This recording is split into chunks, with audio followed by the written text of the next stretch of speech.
আসসালামু আলাইকুম প্রিয় দর্শক বৃন্দরা, আশা করি আপনারা ভালো আছেন। এখন শুনতেছেন দেলার হোসেন সাইদের ওয়াজ ওয়াল আসরি সূরা ব্যাখ্যা। আউযু বিল্লাহি মিনাশ শাইতানির রাজীম। বিসমিল্লাহির রাহমানির রাহিম। والعصر إن الإنسان لفي خسر إلا الذين آمنوا وعملوا الصالحات وتواصوا بالحق وتواصوا بالصبر صدق الله العظيم। কি বলেন, খুব বড় সূরা, কোরআনে কারীমের সর্বকনিষ্ঠ ছোট্ট একটি সূরা। বিপুল সংখ্যক মুফাসসিরিনে কেরাম এই সূরাটিকে মক্কি সূরা হিসাবে তারা গণ্য করেছেন। সূরাটির বৈশিষ্ট্য হচ্ছে কয়েকটি শব্দের মধ্যে আল্লাহ পাক এর অর্থ এবং ব্যাখ্যা এত বেশি, কয়েকটি শব্দের মধ্যে এই সূরাটি আল্লাহ নাজিল করেছেন, কিন্তু এর অর্থ আর ব্যাখ্যা এত বেশি যা দিয়ে একটা বিশাল গ্রন্থ রচনা হতে পারে। আমার তো মনে হয় যে সূরা ওয়াল আসর এটা যেন একটা ঝিনুকের মধ্যে আল্লাহ পাক আটলান্টিক মহাসাগর, প্রশান্ত মহাসাগর, সবগুলি মহাসাগর একটা ঝিনুকের মধ্যে আল্লাহ পুরি দিয়েছেন। মানুষের সাফল্য এবং কল্যাণ, তার ধ্বংস এবং সর্বনাশের পথ কোথায় তা এ কোরআন বলে দিয়েছে। সফলতা কিসে আসবে, ধ্বংস কিসে আসবে, এ কথা আল্লাহ কোরআনে বলে দিয়েছে। আমি আজকে এই সূরা বেছে নিলাম এই কারণে, আমরা চলছি ধ্বংসের দিকে। কোন দিকে যাচ্ছি বলেন না, কোন দিকে? আমার তো মনে হয় হেমিলেনের সেই বংশীবাদক যেন বাঁশি বাজিয়ে চলছে, আর গোটা জাতি তার পেছনে সমুদ্রে ডুবে মরার জন্য অগ্রসর হচ্ছে। বন্ধুগণ, আমি বলতে চাচ্ছি যে আজ আমরা সফলতা এবং ব্যর্থতা কিসে, লাভ আর ক্ষতি কিসে, এটা বুঝতে পারছি না বলেই গোটা জাতির এই দুর্দিনে সূরা ওয়াল আসর এইটাই আমাদের আলোচনা করা উচিত বলে আমি মনে করি।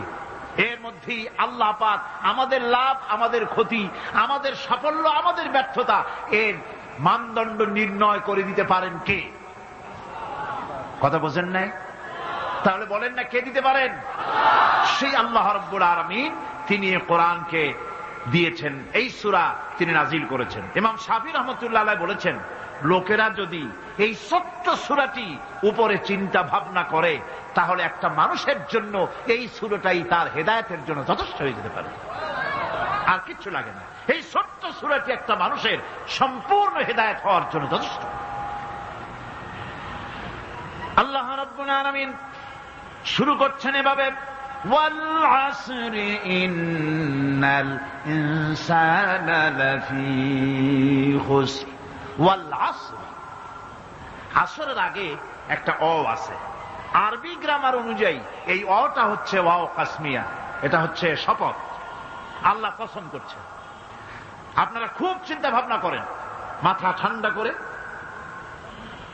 কান এবং দিল, মন, মগজ সব এদিকে আপনারা গভীর মনোনিবেশ সহকারে যদি শোনেন তাহলে বুঝতে পারবেন আল্লাহ পাক শপথ করতেছেন, কসম করতেছেন। এটা কি সোজা ব্যাপার না বিরাট ব্যাপার? আমরাও তো কসম করি। কখন করি? কথাটাকে নিশ্চিত করার জন্য, দৃঢ়ভাবে বিশ্বাস করার জন্য বলি, আল্লাহর দোহাই, আল্লাহর কসম, এই বলে আমরা আমাদের কথাকে উপস্থাপন করি, অধিকতর বিশ্বাস করাবার জন্য। আল্লাহ পাক কসম করতেছেন, তবে আল্লাহর কসম আর আমাদের কসম এক না। আমরা কসম করি সবচাইতে যিনি বড়, মহানত্ব, বিরাটত্ব, শ্রেষ্ঠত্বের উপরে ভিত্তি করে আমরা কসম করি, যেহেতু আল্লাহর চাইতে মহান, বড়, শ্রেষ্ঠ আর কেউ নাই। এই জন্যে আল্লাহর চাইতে বড় কেউ নাই বলে আমাদের জীবনের শ্রেষ্ঠ স্লোগান, মুসলমানের জীবনে শ্রেষ্ঠ স্লোগান নারে তাকবীর। আসতে কইলেন কেন?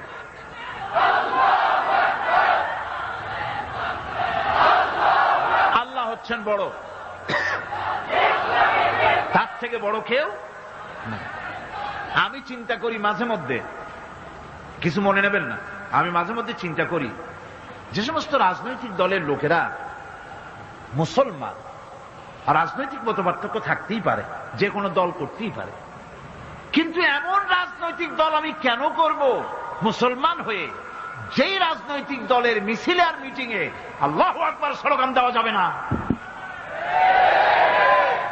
কারণ হচ্ছে আমি যখন দুনিয়া এসেছিলাম, আপনি যখন দুনিয়া এসেছিলেন, আপনার আমার কানে কি শোনানো হয়েছে কন্ত? আজান শোনানো হয়েছে। দুনিয়া এসে আমি প্রথম কি শুনেছি? আল্লাহু আকবার, এটাই শুনেছি। আজানের প্রথম শব্দ কি? নামাজের প্রথম শব্দ কি? ইকামতের প্রথম শব্দ কি? জানাজা, জীবনের শেষ নামাজ, এটার প্রথম শব্দ কি?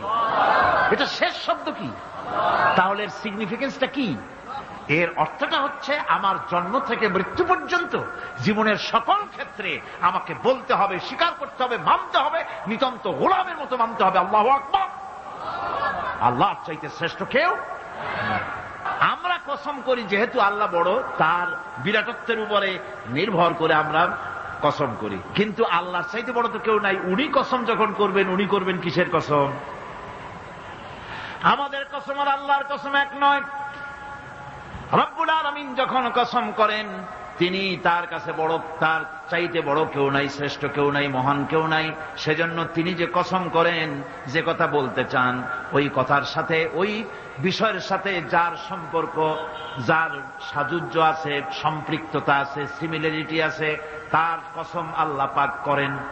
যেহেতু এখানে আল্লাহ রাব্বুল আলামিন মানুষের সফলতা, ব্যর্থতা, মানুষের লাভ আর ক্ষতির কথা বলবেন, সেজন্য আল্লাহ পাক মানুষের জীবনের সাথে, মানুষের সম্পর্ক রয়েছে তার জীবনের, মানুষের সাথে সম্পর্ক রয়েছে সময়ের, মানুষের সঙ্গে সম্পর্ক রয়েছে ইতিহাসের। তাই রব্বুল আলামিন বলেন, ওয়াল আসরি ইন্নাল ইনসানা লাফি খুসর। আমি কসম করি সময়ের, আমি কসম করি ইতিহাসের, আমি কসম করি জীবনের, আমি কসম করি সময়ের। যেহেতু এই জীবন আছে বলে আমরা আছি, জীবন না থাকলে আমরা বাঁচি না। ইতিহাস, ইতিহাসের কসম আল্লাহ করেন, কারণ হলো ইতিহাস মহাকালের সাক্ষী। এই মহাকালের দুষ্কৃতিকারা, তাদের দুষ্কৃতি যারা, তাদের দুষ্কৃত কর্ম, যা তারা যে খারাপ কাজ করেছে, সেই খারাপ কাজের ইতিহাস ধারণ করেছে। যারা সুকৃতি করেছে, তাদের সুকর্মগুলি ইতিহাস ধারণ করেছে। ইতিহাস হচ্ছে নীরব সাক্ষী। আল্লাহ বলেন, আমি ওই ইতিহাসের সাক্ষী, আমি জীবনের সাক্ষী, আমি সময়ের সাক্ষী। যেহেতু সময় কারো জন্য বসে থাকে না। সময়ের ব্যাপারে হযরত ইবনে কাইয়্যিম রাহমাতুল্লাহ আলাইহি তিনি বলেছেন, মা মাদা ফিদ দুনিয়া আহলামুন ওয়া মা বাকিয়া মিনহা আমানি। মা মাদা ফিদ দুনিয়া আহলামুন, আমি আমার জীবনের যে অংশ ফেলে এসেছি এটা আমার স্বপ্ন। ওয়া মা বাকিয়া মিনহা আমানি, আর যেটা আমার সামনে জীবন বাকি আছে ওটা হচ্ছে আমার আকাঙ্ক্ষা। ওয়াল ওয়াক্তু বাইনাহুমা দায়ুন, আর এর মাঝখান থেকে সময় চলে যাচ্ছে। সময় আমার জন্য বসে নেই, সময় চলে যাচ্ছে। এই পৃথিবীতে আসার পর আমাদের হায়াত তো বাড়ছে না, বরং হায়াত প্রতি মুহূর্তে কি হচ্ছে? লোকেরা বলে হায়াত বাড়ে, হায়াত তো বাড়ে না। হায়াত কি হয়? জন্মের পরের থেকে আমার জন্য রিজার্ভ আছে যতটুকুন, 50 বছর বাঁচবো, 60 বছর বাঁচবো, যতটুকুন হায়াত আমার জন্য নির্ধারিত করা আছে, নির্ধারণ করা আছে, প্রতিদিন একদিন করে কমে যেতেছে। এজন্য আমি বলি, আমার বাড়িতে যে ঘড়িটা আছে, এই ঘড়িটা বেলা 1টার সময় ঢং করে একটা আওয়াজ দেয়, শ্রোতাকে শুনিয়ে দেয়, বাড়িওয়ালা তোমার জীবনের মূল্যবান হায়াত থেকে 1 ঘন্টা কমাইয়া দিলাম।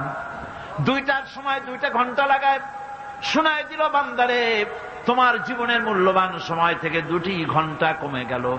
এমনি করে দিন গেল, মাস গেল, বছর গেল, আমাদের হুঁশ হলো না। সময় চলে গেল তাস খেলে খেলে, সময় চলে গেল আমাদের খেলাধুলা করে, শয়তানি বদমাশি করে। সময় কতটুকুন পেলাম? কিয়ামতের দিন, বিচারের দিনটা যেটা হবে, আল্লাহ রাব্বুল আলামিন বলেন বিচারের দিনটাই লম্বা হবে 50 আলফা সানা মিম্মা তাউদ্দুন। বিচারের দিনটা লম্বা হবে কত বছর? 50,000 বছর। কত বছর? দুনিয়ায় যেভাবে তুমি হিসাব করো, দুনিয়ার গণনা অনুযায়ী হাসরের বিচারের দিনটা হবে 50,000 বছরের মতো লম্বা। এক কিতাবে দেখেছি, তিনি লিখেছেন হিসাব করে কিয়ামতের ওই দিনটার হিসাবে 50,000 বছর একটা দিন লম্বা। ওই হিসাবে পৃথিবীতে যারা 60 বছর বাঁচলো, সেজন্য আখেরাতে 2 মিনিট দুনিয়ায় বাঁচলো। চিন্তা করেছে? মাত্র 2 মিনিট। 60 বছর যারা হায়াত পেল, 2 মিনিট বাঁচল। এই 2 মিনিটের জন্য কত হাঙ্গামা, কত মারধর, কত সন্ত্রাস, ক্ষমতার জন্য লড়াই, ঠ্যাং করেঙ্গে ত্যাং করেঙ্গে, লাঠিকে আন্দার মুগুর ভরেঙ্গে, শক্তির ঠেলায় অস্থির।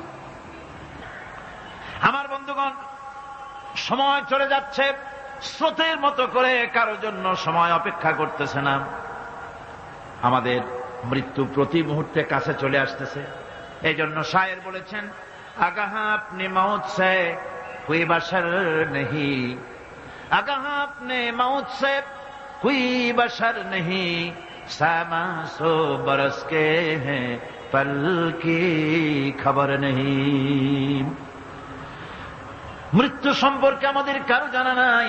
যে কোনো মুহূর্তে মৃত্যু আমাদের কাছে এসে যেতে পারে, মৃত্যু সম্পর্কে কিছুই জানা নাই। অথচ প্রতি মুহূর্তে আমরা মৃত্যুর দিকে এগিয়ে চলছি। মাল সামান 100 বছর কি ধরে খাবো তাও জমা করে রেখেছি, কিন্তু এক মুহূর্তের খবর নাই। মাহফিলে এসেছি, বাড়ি যেতে পারবো নিশ্চয়তা নাই। আছে? বলেন আছে? আপনি বাড়ি যাও ভালো, বসেছেন, দাঁড়াতে পারবেন, এই নিশ্চয়তা আছে? নাই। সুতরাং সূরাতে যে সময়ের উপরে কসম করে মূলত সময়ের অপরিসীম গুরুত্ব সম্পর্কে আল্লাহ পাক মানুষকে বুঝাই দিতেছেন। সময়ের দাম দাও।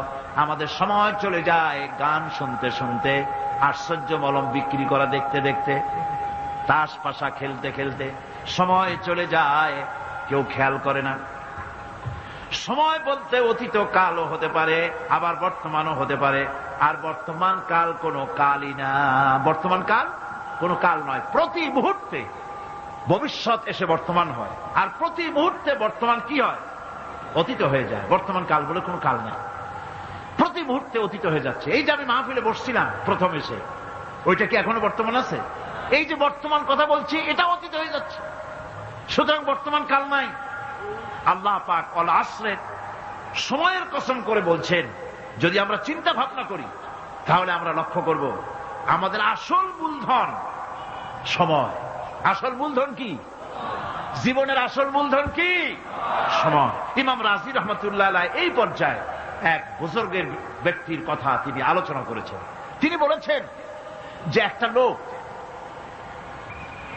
তিনি সূরা আল আসর এর ব্যাখ্যা তিনি বুঝতেছিলেন না। ব্যাখ্যাটা এই মাথার মধ্যে ঘুরপাক খাচ্ছিল, এর ব্যাখ্যা কি? একবার তিনি বাজারে ঢুকলেন, তারপরে তিনি শুনতে পেলেন বাজারের এক প্রান্ত থেকে একজন চিল্লায় বলতেছে, সেই ব্যক্তির উপরে রহম করো যার পুঁজি গলে যায়, সেই ব্যক্তির উপরে রহম করো যার পুঁজি গলে যায়। উনি চিন্তা করলেন পুঁজি এবার গলে কেমন? উনি দৌড়ে গেলেন, যায় দেখেন যে ব্যাটা চিল্লাচ্ছে সে হচ্ছে বরফ বিক্রেতা। কি বিক্রেতা? বরফ। বরফ, আইস। এখন এই বরফ বিক্রেতা সে চিল্লায় বলতেছে, সেই ব্যক্তির পরে রহম করো যার পুঁজি কি গলে যায়। সূর্যের তাপ বাড়তেছে আর বরফ গলে যাচ্ছে। সে বুঝাতে চাচ্ছে যে আমার এই বরফটা জমাট থাকা অবস্থায় তোমরা কেউ কেনো, যেহেতু আমার পুঁজি তো এর মধ্যে আমি ইনভেস্ট করেছি। এটা যদি পানি হয়ে যায় তো পানি তো কেউ কিনবে না, এটা তো যেখানে সেখানে পাওয়া যায়। বরফ পাওয়া যায় না বলেই তো আমি বরফ কিনে আনছি। তোমরা আমার প্রতি দয়া করো, তাড়াতাড়ি করে বরফটা কিনে নিয়ে যাও। ইমাম রাজি রহমতুল্লাহ আলাইহি বলেন, বুজুর্গ ব্যক্তি চিৎকার মেরে বললেন, আল্লাহু আকবার, আমি কিন্তু এই বরফ বিক্রেতার ঘোষণার মধ্য দিয়ে সূরা আল আসরের তাফসীর আমি বুঝে ফেলেছি। তার মানে হলো বরফ বিক্রেতা যেভাবে বলতেছে সেই ব্যক্তির উপরে রহম করো যার পুঁজি গলে যায়, আমারও তো একটা পুঁজি আছে, ওই পুঁজির নাম হায়াত। প্রতি মুহূর্তে আমার পুঁজি তো গলে যেতেছে, আমার পুঁজি তো গলে যায়, প্রতি মুহূর্তে কমে যেতেছে। আহারে, এই পুঁজি যে গলে গেল, ধরে রাখতে পারলাম না, এই জন্য কিছুই তো করতে পারি নাই। সূরা ওয়াল আসরের ভিতরে মানুষের আয়ুষ্কাল দেওয়া হয়েছে, বরফ গলে যাওয়ার মতো দ্রুত সে আয়ু কমে যাচ্ছে। একে যদি নষ্ট করে ফেলা হয়, ভুল কাজে ব্যয় করা হয়, সেটাই হচ্ছে মানুষের মূল ক্ষতি। মানুষের মূল ক্ষতি। ব্যবসায় ক্ষতিগ্রস্ত হয়েছে, এটা মূল ক্ষতি নয়। স্বাস্থ্য হারাইছে, মূল ক্ষতি নয়।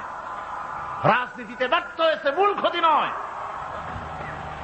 জীবনে মন্ত্রিত্ব হারাইছে, মূল ক্ষতি নয়। মূল ক্ষতি প্রতি মুহূর্তে সময় নষ্ট হচ্ছে, এটাই মূল ক্ষতি। ভাইরা, কিয়ামতের দিন জান্নাতীদের কোনো দুঃখ থাকবে না, সকলের দুঃখ থাকবে। জান্নাতীদের কোনো দুঃখ থাকবে নাকি? থাকবে, থাকবে। জান্নাতীদের মনের মধ্যে একটা দুঃখই থাকবে। ভালো করে শুনুন, জান্নাতীদের মনের মধ্যে একটা দুঃখই হবে। তারা মনে মনে চিন্তা করবেন, আফসোস করবেন, আহারে যদি দুনিয়ায় বসে অমুক সময় বাসে বসেছিলাম, আজে বাজে চিন্তা করেছি, বাড়ির ড্রয়িং রুমে একা একা বসে বসে আজে বাজে চিন্তা করেছি, অমুক অমুক সময় খেলাধুলায় কাটাইছি, এই সময়গুলিতে যদি সুবহানাল্লাহ, আলহামদুলিল্লাহ, লা ইলাহা ইল্লাল্লাহ, আল্লাহু আকবার, এই তাসবিহ যদি পড়তাম, জিকির আজগার করতাম, জান্নাতের ভিতরে আরো নিয়ামত লাভ করতে পারতাম। সময়টা তো কাজে লাগাইলাম না। মানুষের সবটা, মুমিনের সব কাজে সব। ওয়াকুলু লিন্নাসি হুসনা, মানুষের সঙ্গে ভালো ভালো কথা কও, মানুষের সঙ্গে হাসি মুখে কথা কও। একজনের সাথে হাসি মুখে কথা বললেন, আপনার একটা সদকা দেওয়ার মতো সমান সব আমলনামায় লেখা হয়ে গেল। ভালো ভালো কাম করো। বন্ধুগণ, সময় দ্রুত গতিতে চলে যাচ্ছে, মানুষের জীবন ক্ষতিগ্রস্ত হচ্ছে। ক্ষতি থেকে বাঁচতে পারবে 4টা গুণ যার মধ্যে আছে, বাকি সব ক্ষতিগ্রস্ত হয়ে যাবে। আমার ভাইয়েরা, এই কথাগুলি বলে আল্লাহ পাক যেন এরকম একটা দৃষ্টান্ত দিলেন। আপনি যদি পরীক্ষার হলে গিয়া দেখেন, ছাত্ররা পরীক্ষা দিতেছে, পরীক্ষার জন্য নির্ধারিত সময় কতটুকুন? 3 ঘন্টা। 3 ঘন্টা। আপনি গিয়ে দেখলেন কোন একজন পরীক্ষার্থী পরীক্ষা দিতে গিয়ে আর একদিকে তাকায় আছে, আকাশের তারা গুনতেছে, অথবা সে গল্প করতেছে, অথবা পরীক্ষা বাদ দিয়ে আজে বাজে কিছু লিখতেছে। আপনি যেমন তাকে, ওই ছেলেটাকে আনবো না, গাফেল ছেলেটাকে ঘড়ির দিকে তাকায় বলেন, এই ছেলে ওই ঘড়ির দিকে তাকাও, দেখো তোমার সময় কিন্তু চলে যেতেছে মাত্র 1 ঘন্টা, আর তুমি সময় নষ্ট করতেছ। আল্লাহ যেন স্নেহ পরবশে তাম পৃথিবীর গোলামদেরকে, বান্দাদেরকে আঙ্গুল নির্দেশনা দিয়ে বলছেন, বান্দারা প্রতি মুহূর্তে তোর জীবনের মূল্যবান সময় চলে যেতেছে, প্রতি মুহূর্তে সময় যাচ্ছে। আল ইনসান, ইনসান বলতে শুধু মুসলমান না, ইনসান বলতে কি মুসলমান শুধু না, আল ইনসান মানব মন্ডলী, বিশ্বের সমস্ত মানুষকে আল্লাহ বলছেন, হিন্দু, খ্রিস্টান, বৌদ্ধ, নাসারা, ইহুদি, মজুসি, মুসলমান, বিশ্বের সব মানুষকে আল্লাহ বলছেন। যেহেতু আল্লাহ স্রষ্টা, মানুষের ব্যাপারে সার্বিক কল্যাণময় কথা কে বলতে পারেন? কে বলতে পারেন? সে আল্লাহ রাব্বুল আলামিন বলছেন, সময় চলে যাচ্ছে, ও পৃথিবীর মানুষেরা। এই মানুষ বলতে আল্লাহ রাব্বুল আলামিন কোন ব্যক্তি, কোন গোষ্ঠী, কোন জাতিকে বলেন নাই, বলেছেন সমগ্র মানবতাকে। এর অর্থ হচ্ছে সূরাটিতে উল্লেখ্য 4টি গুণ যদি আমল করতে পারে লোকেরা, যেই ব্যক্তি করবে, যেই সমাজ করবে, যেই রাষ্ট্র করবে, যেই গোষ্ঠী করবে, যেই জাতি করবে, তারাই ক্ষতি থেকে বেঁচে যাবে। আর যারা করবে না, তারা ক্ষতিগ্রস্ত হবে। কি হবে বলুন? এখন আল্লাহ পাকের কথা শুনুন। আল্লাহ পাক বলছেন, ওয়াল আসরি ইন্নাল ইনসানা লাফি খুসর। খুসরিন, এই যে খুসর, খাসারা, এই শব্দটা হচ্ছে আবিধানিক অর্থে ক্ষতি হচ্ছে লাভের বিপরীত। লাভের বিপরীত কি? ক্ষতি। নাফা, এই নাফার বিপরীত কি? নোকসান। খাসারাটা কি? নোকসান বলা হয় পুঁজি 50,000 খাটাইছিলাম, লাভ করতে পারি নাই, পুঁজি ঠিক আছে, এটাকে বলা হয় নোকসান। এটাকে কি বলা হয়? নোকসান। কিন্তু আমি পুঁজি খাটিয়েছিলাম 50,000 টাকা, লাভ তো হয়ই নাই, পুঁজিও চলে গেছে, আমও গেছে সালাও গেছে, আমও নাই সালাও নাই। এইটারে আরবিতে কি বলা হয়? খাসারা, দেউলিয়া। দেউলিয়া হয়ে গেছে। দেউলিয়াটা বোঝেন ভালো আপনারা, দেউলিয়া হয়ে গেছে। কোরআন লাভ বা সাফল্যের ধারণা যেমন নিছক পার্থিব নয়, সমৃদ্ধির কথা শুধু পার্থিব নয়, জন্ম থেকে শুরু করে মৃত্যু পর্যন্ত। কোরআনের লাভের কথা যখন বলা হয় তখন জন্ম থেকে মৃত্যু পর্যন্ত, আখিরাত পর্যন্ত, কিয়ামত পর্যন্ত। ক্ষতিটাও জন্ম থেকে শুরু করে মৃত্যু পর্যন্ত, কিয়ামত পর্যন্ত ক্ষতিটাও। এই ক্ষতি থেকে বাঁচবার জন্য কোরআনে কারিমে বিভিন্ন জায়গায় এই খাসারা শব্দ ব্যবহার করা হয়েছে। আল্লাহ রাব্বুল আলামিন বলছেন, ওয়ামান খাফফাত মাওয়াজিনুহু ফাউলাইকাল্লাযীনা খাসিরু আনফুসাহুম বিমা কানু বিআয়াতিনা ইয়াযলিমুন। যাদের পাল্লা ভারী হবে কিয়ামতে তারাই হবে সফলকাম, আর যাদের পাল্লা হালকা হবে, নেকির পাল্লা যাদের হালকা হবে তারা হবে ক্ষতিগ্রস্ত। তারা নিজেরাই ক্ষতি সাধনকারী হবে কিয়ামতের দিন। কাজে মানুষের জীবনের সমুদয় কার্যাবলীর ভালো অংশ যদি খারাপ অংশের উপরে বিজয়ী হয়, তারপরে খারাপ অংশ পাওনাদারদের দিয়ে টিয়া, এরপরে যদি নেকি কিছু বাকি থাকে, তাহলে বোঝা গেল লোকটা কিয়ামতে নাজাত পাবে। আর যদি ভালো কাজের উপরে খারাপ কাজ বিজয়ী হয়ে যায় আর সমস্ত পাওনাদারদেরকে পাওনা মিটাইয়া তারপরেও পাপ বাকি থেকে যায়, এক চাইতে খাসারা পৃথিবীতে, আকাশে জমিনে কিছুই আর হবে না। এর থেকে বাঁচার জন্য আল্লাহ পাক এই খাসারা থেকে বাঁচার জন্যই মানুষকে এই কথা বলছেন। এই কথাটি কোরআনে কারিমের অন্য একটি আয়াতে আরো সুন্দর করে বলা হয়েছে। যারা নাকি এই দুনিয়ার বুকে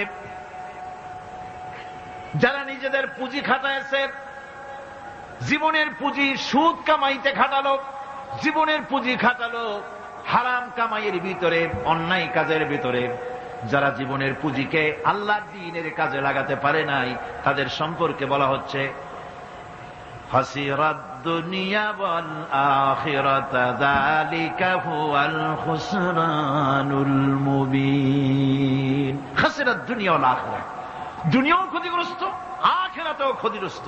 এটা হচ্ছে তার জন্য সুস্পষ্ট ক্ষতি, এর থেকে বড় ক্ষতি আর কিছুই হতে পারে না। আল্লাহ পাক কোরআনে কারীমে অন্যত্র বলেছেন, وَنُنَزِّلُ مِنَ الْقُرْآنِ مَا هُوَ شِفَاءٌ وَرَحْمَةٌ لِلْمُؤْمِنِينَ وَلَا يَزِيدُ الظَّالِمِينَ إِلَّا خَسَارًا। আমি এই কোরআন অবতরণের পরিক্রমায় এমন সব বিষয় অবতীর্ণ করেছি যা মুমিনদের জন্য নিরাময় এবং তাদের জন্য রহমত, আর জালিমদের জন্য ক্ষতি ছাড়া আর কিছুই বৃদ্ধি পায় না।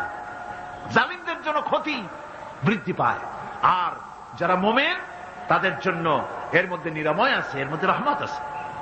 অর্থাৎ যারা এই কোরআনকে যারা নিজেদের আইনের কিতাব হিসেবে গ্রহণ করেছে, কোরআনকে তাবিজের কিতাব হিসাবে নয়, ধর্মীয় কিতাব হিসাবে নয়, কোরআন সংবিধান। কোরআন কি? কোরআনকে যারা সংবিধান হিসাবে মেনে নিয়েছে, কোরআনকে যারা সংবিধান হিসাবে গ্রহণ করলো, ব্যক্তি, পরিবার, সমাজ, রাষ্ট্রে, তাদের যাবতীয় মানসিক, বুদ্ধিবৃত্তিক, নৈতিক, তামাদ্দুনিক রোগের নিরাময় হবে, এর দ্বারা শান্তি হবে। কিন্তু যেসব জালিম এই কোরআনকে প্রত্যাখ্যান করেছি, কোরআনকে যারা মৌলবাদীদের কিতাব বলে, কোরআনের কথা বললে মৌলবাদ বলে গাইল দেয়, তারা তাদের কপালকে পোড়াইয়া ছাই বানাইয়া দিছে, তাদের কপাল ভস্মীভূত করে দিয়েছে। আমার দেশে, এই দেশটা কি মুসলমান বেশি না অন্য জাতি বেশি? কোন? জোরে কোন? মুসলমান সবচেয়ে। খুব লক্ষ্য করে শোনেন, এই দেশে সবচেয়ে মুসলমান বেশি, ইন্দোনেশিয়ার পরে। পৃথিবীর দ্বিতীয় বৃহত্তম মুসলিম দেশ হলো কোনটা? বাংলাদেশ। এই দেশে ইসলামরে যত গালি দেওয়া হয়েছে, কোরআনকে যত গালি দেওয়া হয়েছে, আলেমদেরকে যত গালি দেওয়া হয়েছে, রাসূলুল্লাহকে যত গালি দেওয়া হয়েছে, ইসলামী আদর্শকে যত গালি দেওয়া হয়েছে, পৃথিবীতে কোন দেশে এইভাবে ইসলামকে গালি দেওয়া কোথাও হয় না। এমনকি আমেরিকার মতো দেশে, ইংল্যান্ডের মতো দেশেও কোরআনের বিরুদ্ধে এত কথা কেউ বলতে সাহস পাবে না, ইসলামের বিরুদ্ধে কথা বলতে সাহস পাবে না, যেহেতু মুসলমানেরা সেখানে পাল্টা আক্রমণ করবে। আজ আমার দেশে মুসলমানের ঘরের সন্তান হইয়া ইসলামের বিরুদ্ধে তারা বক্তব্য রাখে। মৌলবাদ মৌলবাদ জিকির উঠে গেছে। আমেরিকার প্রেসিডেন্টরা যখন শপথ নেন, প্রেসিডেন্ট হিসাবে ওথ নেন, বাইবেলের উপরে হাত রাখেন আর বলেন এই মহাগ্রন্থকে স্পর্শ করে শপথ নিচ্ছি, আমি আমার চিন্তা চেতনা, আমার মেধা, আমার প্রজ্ঞা সবটা আমার জাতি, আমার দেশকে উন্নয়নের জন্য, এর সমৃদ্ধির জন্য, এর সংরক্ষণের জন্য আমি আমার জীবনকে উৎসর্গ করব। বাইবেলের উপরে স্পর্শ করে এই শপথ তারা নেন। আমার দেশের প্রেসিডেন্ট, প্রধানমন্ত্রী শপথ নেওয়ার সময় কোরআন শরীফের উপরে হাত রাখে যদি, তাহলে বলা হবে বেচারা মৌলবাদী হয়ে গেছে। এটা করা যাবে না। আর যদি কেউ করে সামান্য কিছু, কোরআন না, যদি তসবিহ আসে, তাহলে বুঝতে হবে জাতির সাথে একটা প্রতারণা ছাড়ার কিছুই না। কাজেই ধর্মের প্রতি আকর্ষণ একটা ভিন্ন জিনিস, সেই জিনিসকে ছেড়ে যারা দেয় তারাই ক্ষতিগ্রস্ত হয়, আর যারা ধরে রাখে তারা দুনিয়ায় ক্ষতিগ্রস্ত হয় না। আল্লাহ পাক এখানে রাসূল করিম সাল্লাল্লাহু আলাইহি ওয়াসাল্লামের একটি হাদিস প্রণিধানযোগ্য কোরআনের ব্যাপারে। হুজুর বলেছেন, আল কোরআন হুজ্জাতুন লাকা ওয়া আলাইকা। এই কোরআন হয় তোমার পক্ষের সাক্ষী, না হয় এই কোরআন তোমার বিপক্ষের সাক্ষী। কিয়ামতে এই কোরআন হয় তোমার পক্ষে কাজ করবে, নতুবা এই কোরআন তোমার বিপক্ষে কাজ করবে। দুই অবস্থা থেকে খালি হবে না। হয় কোরআন তোমার পক্ষে সাক্ষী দেবে, না হয় আমরা কি চাই, কিয়ামতে কি চাই বলেন, কি চাই? কোরআনের পক্ষে যদি আমরা সাক্ষী চাই, তাহলে এই কোরআনের পক্ষে আমাদেরকে কাজ করতে হবে। এছাড়া আমাদের নাজাতের কোনো পথ নাই। আমাদের মুক্তির পথ হচ্ছে কোরআন কেন্দ্রিক, রাসূলুল্লাহর হাদিস কেন্দ্রিক।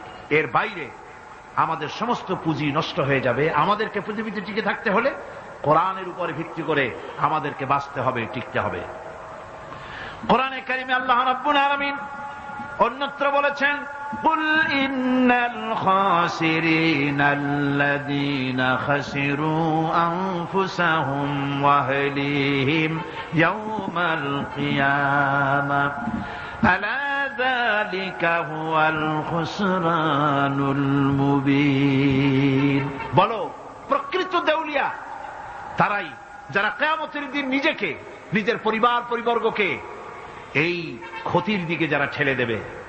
ভালো করে শুনে নাও, এটি হচ্ছে সুস্পষ্ট ক্ষতি, সুস্পষ্ট দেউলিয়াপনা।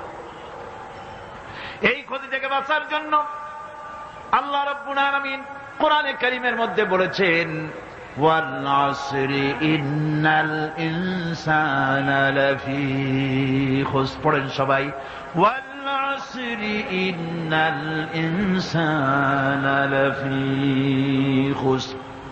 মানুষের, সমগ্র মানুষের জীবন ক্ষতিগ্রস্ত, ব্যর্থ। কে বলতেছেন? গা শিউরে ওঠার কথা না, গা শিউরে ওঠে।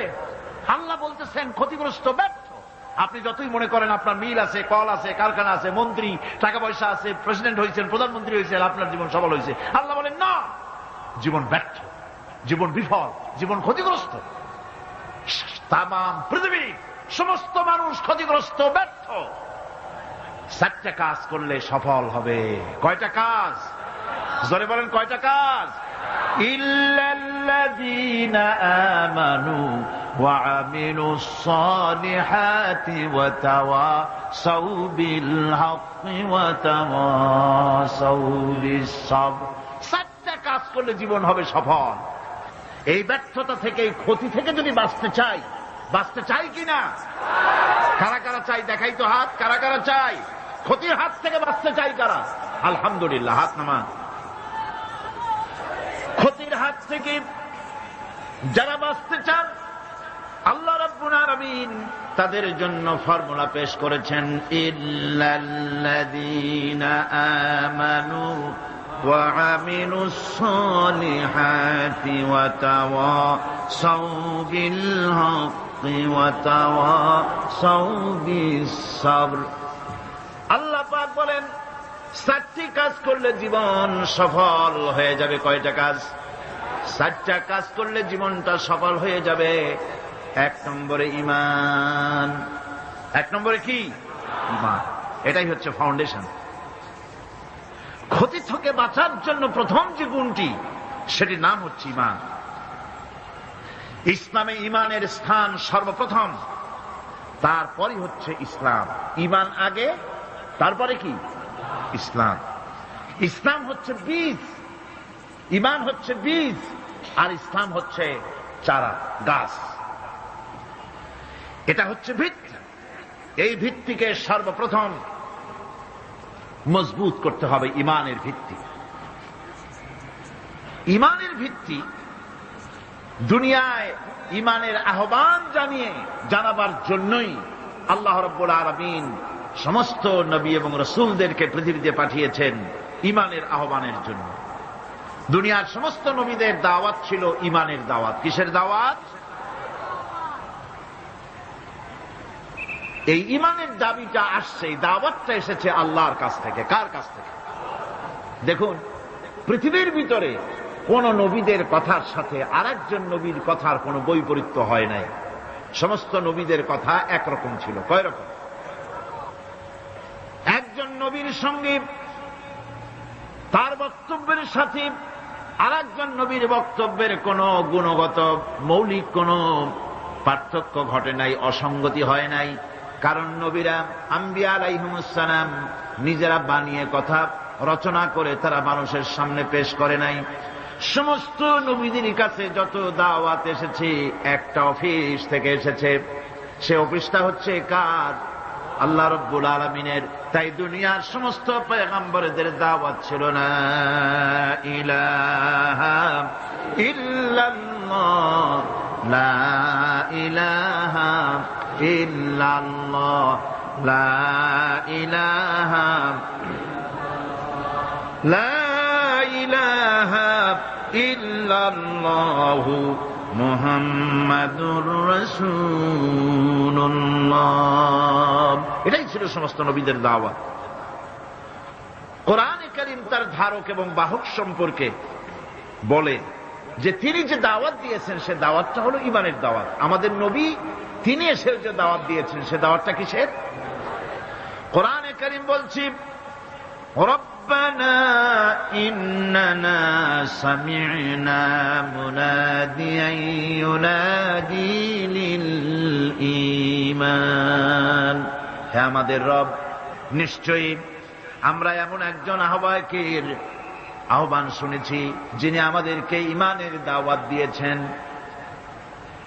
এমন কোন পয়গম্বর নাই দুনিয়ায় যিনি ঈমানের দাওয়াত দেন নাই। সকলেই ঈমানের দাওয়াত মানুষের সামনে, বিশ্ববাসীর সামনে পেশ করেছেন। কোরআনে হাকিম স্পষ্ট একটা সীমারেখা দুনিয়ার মানুষের সামনে পেশ করে পৃথিবীর মানুষগুলিকে দুটি শ্রেণীতে বিভক্ত করে দিয়েছে। একটি হচ্ছে ঈমান পোষণকারী, আর একটি হচ্ছে অবিশ্বাসী। একটা ঈমান পোষণকারী আর একটা অবিশ্বাসী। ঈমান পোষণকারীরা সত্যশ্রয়ী, তারা হচ্ছে জ্ঞান এবং নূরের সম্পদে সমৃদ্ধ। আর দ্বিতীয় দলটি হচ্ছে কাফের, জালিম, মূর্খ। তারা হেদায়েতের রাস্তা তাদের জন্য অবরুদ্ধ। কোরআনে কারীম এই দুইটি দল সম্পর্কে উল্লেখ করতেছেন, মাসালুল ফারিকাইনি কাল আ'মা ওয়াল আসাম্মি ওয়াল বাসীরি ওয়াস সামিঈ হাল ইয়াস্তাবিয়ানি মাসালান আফালা। কোরআন শরীফ বলছে, হাল ইয়াস্তাবিয়ানি মাসালান আফালা তাযাক্কারুন। দুইটি শ্রেণীতে আল্লাহ পাক ভাগ করে দিয়েছেন। একটা শ্রেণী হচ্ছে অন্ধ, বোবা, বধির। আরেকটি যারা শুনতে পায়, চোখে দেখতে পায়। এ দুটি কখনো এক নয়, সমান নয়। এ দুটির রাস্তা আলাদা। কাফেরের রাস্তা আর ইমানদারদের রাস্তা সম্পূর্ণ ভিন্ন। আল্লাহ রাব্বুল আলামিন ঈমান এবং কুফরের পার্থক্য বলে দেওয়ার জন্য গোটা মানব জাতির মধ্যে স্পষ্ট করে বলেছেন, লা ইকরাহা ফিদ দীন, ক্বাদ تبين الرشد من الغي দিনের ব্যাপারে জোর জবরদস্তি নেই এখানে। হেদায়েতের পথ এবং গোমরাহি, হেদায়েতকে গোমরাহির পথ থেকে সম্পূর্ণ আলাদা করে দেওয়া হয়েছে। লা ইকরাহা ফিদ্দীন, দিনের ব্যাপারে কোনো জোর জবরদস্তি নেই। যারা ধর্মনিরপেক্ষবাদী তারা এই আয়াতটাকে নিজেদের মতবাদকে প্রতিষ্ঠার লক্ষ্যে অনেক সময় কাজে লাগায়। দুটি আয়াতকে তারা বেশি ব্যবহার করে। একটা হচ্ছে লাকুম দীনুকুম ওলিয়া দীন, আরেকটা হচ্ছে লা ইকরাহা ফিদ্দীন। এই দুইটি আয়াতকে ধর্মনিরপেক্ষবাদীরা ব্যবহার করে। এই দুটির কোনটি তাদের আদর্শকে বোঝাবার লক্ষ্যে ব্যবহারের কোনো সুযোগ নাই। লা ইকরাহা ফিদ্দীন, ধর্মের ব্যাপারে কোনো বাড়াবাড়ি নাই, জোর জবরদস্তি নাই। এ কথা বলা হয়েছে এই কারণে যে কোন বিধর্মীকে, অমুসলিমকে ভয় দেখিয়ে, লোভ দেখিয়ে অথবা কোন ক্রমে কোন প্রকার চাপ সৃষ্টি করে তাকে মুসলমান বানানো যাবে না।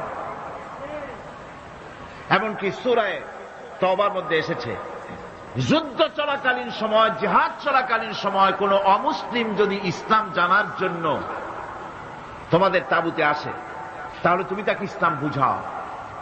ইসলাম শোনার পরে যদি মেনে নেয় ভালো কথা, আর যদি না মানে তাকে তার তাঁবু পর্যন্ত ফিরে যেতে দাও। মাঝপথে তাকে আক্রমণ করা যাবে না। ধর্মের ব্যাপারে কোনো বাড়াবাড়ি নাই। লা ইকরাহা ফিদ্দীন, এর দ্বারা ধর্মনিরপেক্ষতার কোনো কথা বোঝানো হয়নি। আর লাকুম দীনুকুম ওয়ালিয়া দীন, এটা ছিল কাফেরদের সেই বক্তব্যের প্রেক্ষিতে যেখানে কাফেরেরা বলেছিল মুহাম্মদ সাল্লাল্লাহু আলাইহি ওয়াসাল্লাম, আসুন আমরা এক কাজ করি, সেটা হলো ধর্ম নিয়ে আমাদের মধ্যে যে বাকবিতণ্ডা হচ্ছে, আমরা ধর্মকে 50-50 ভাগ করে দিই।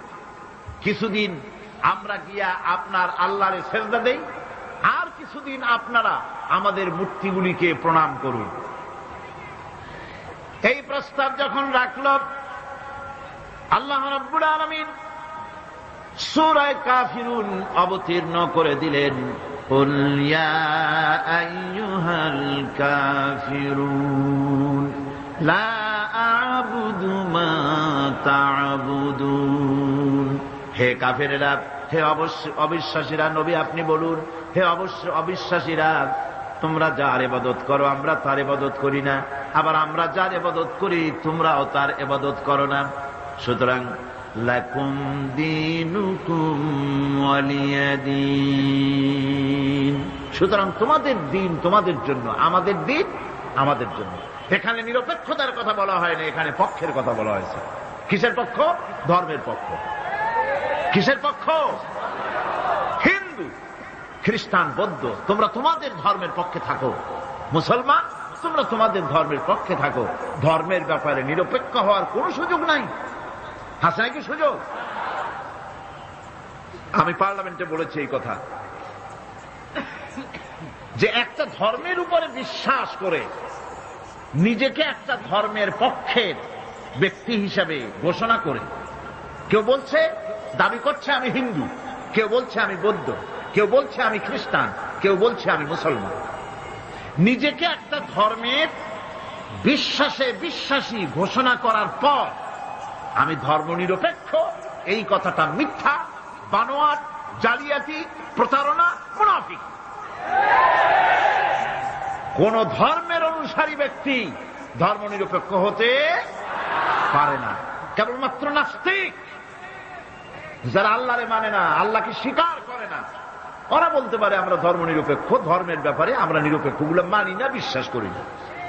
কিন্তু যারা ধর্মে মানে, সেদের যে ধর্মেরই হোক না কেন, সে ব্যক্তি ধর্মনিরপেক্ষ যদি দাবি করে, এটা মিথ্যে কথা, এটা মুনাফিকি ছাড়ার কিছু হতে পারে না। মুসলমানকে, যে কোনো জাতিকে যে ধর্মে আছে ধর্মের পক্ষে থাকায় কথাই বলা হয়েছে। এখন আমি বলতেছিলাম ইমানের কথা। ইমান আগে আনতে হবে। ইমান সম্পর্কে আল্লাহ রাব্বুল আলামিন বলতেছেন, ইমান হলো আগে, তারপরে ইসলাম। আবার ইমান আনার আগে আবার কুফরি একটা শব্দ আছে, সেটা হলো فَمَن يَكْفُرْ بِالطَّاغُوتِ وَيُؤْمِنْ بِاللَّهِ فَقَدِ اسْتَمْسَكَ بِالْعُرْوَةِ الْوُثْقَى لَا انفِصَامَ لَهَا وَاللَّهُ سَمِيعٌ عَلِيمٌ। فَمَن يَكْفُرْ بِالطَّاغُوتِ, যে ব্যক্তি তাগুতকে অস্বীকার করেছে, সর্বপ্রথম তাগুতকে অস্বীকার করতে হবে। ওয়ায়ুমিন বিল্লাহ, আর এরপরে আল্লাহর উপরে যে ঈমান আনলো, ফাকাদ ইসতামসাকা বিল উরওয়াতিল উসকা, সেমন এক শক্ত অবলম্বন ধারণ করলো যা তাকে কোনো কিছুই বিচ্ছিন্ন করবে না, ধ্বংস করে দেবে না। সুবহানাল্লাহ। এখন সত্যিকারের ঈমানদারের পরিচয়টা কি? কোরআনে কারীম সত্যিকারের ঈমানদারের পরিচয় এভাবে পেশ করতেছে, ইন্নামাল মুমিনুনা আল্লাযীনা আমানু বিল্লাহি ওয়া রাসূলিহি সুম্মা লাম ইয়ারতাবু وجاهدوا بأموالهم وأنفسهم في سبيل الله أولئك هم الصادقون। ঈমানের দাবিতে সত্যবাদী কারা?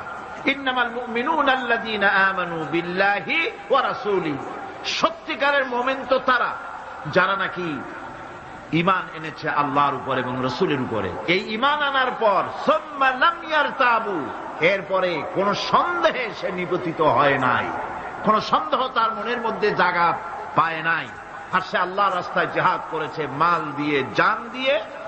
উলাইকা হুমুস সাদিকুন, এরাই হলো ঈমানের দাবিতে সত্যবাদী।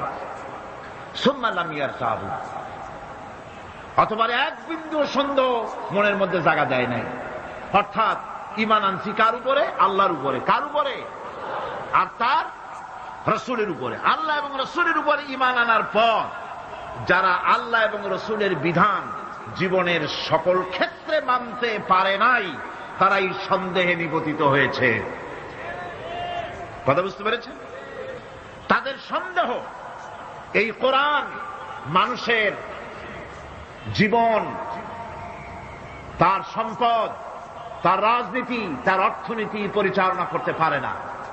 সেই জন্য ধর্মের ব্যাপারে কোরআন মানি, ধর্মের ব্যাপারে নামাজ আর রোজা মানি, কিন্তু রাজনীতিতে ধর্ম মানি না।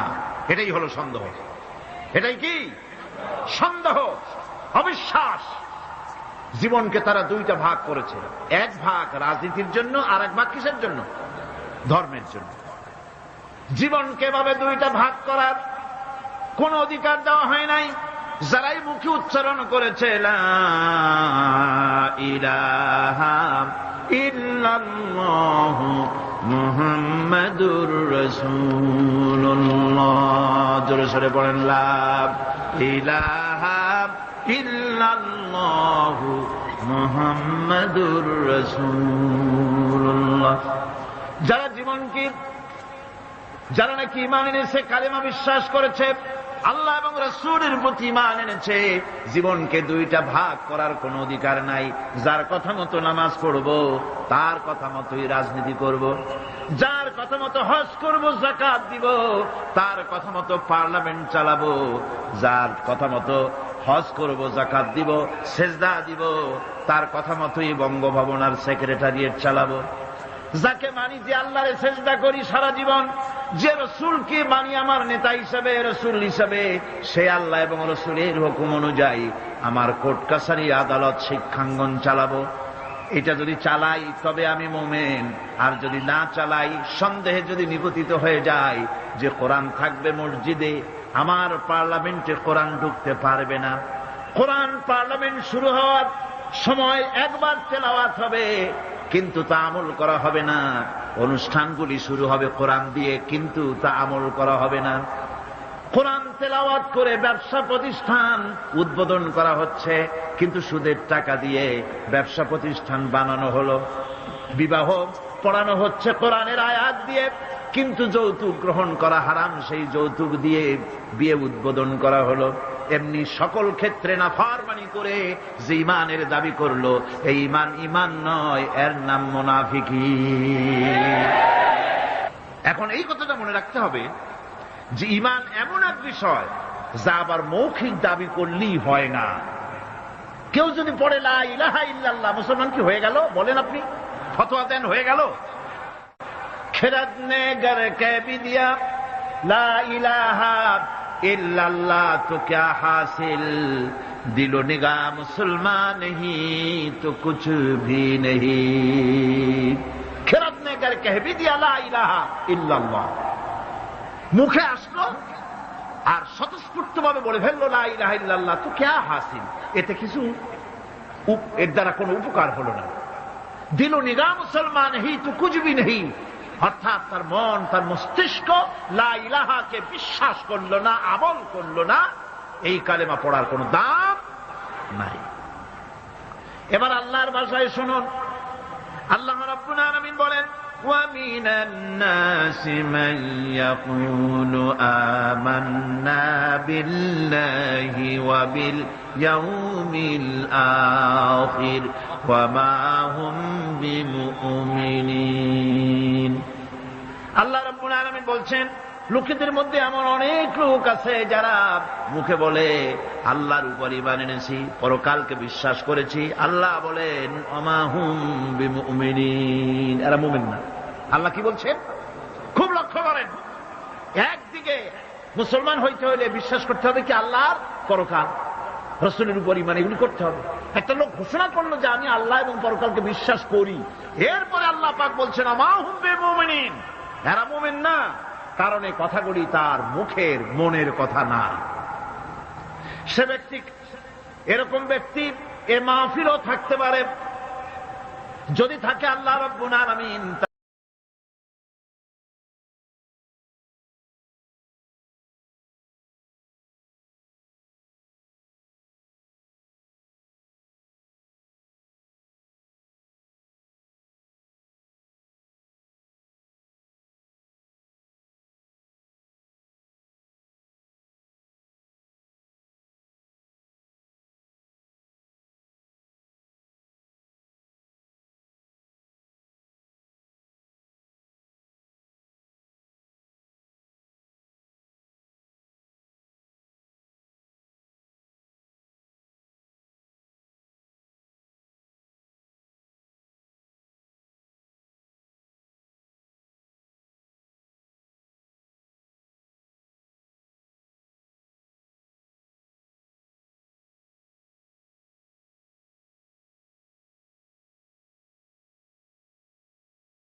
আসসালামু আলাইকুম প্রিয় দর্শক বিন্দুরা, আশা করি আপনারা সবাই ভালো আছেন। দেলোয়ার হোসেন সাঈদীর ওয়াজটা শুনলেন এবং কমেন্টে জানাবেন, লাইক এবং সাবস্ক্রাইব করবেন এবং ভিডিওটা বেশি বেশি শেয়ার করবেন।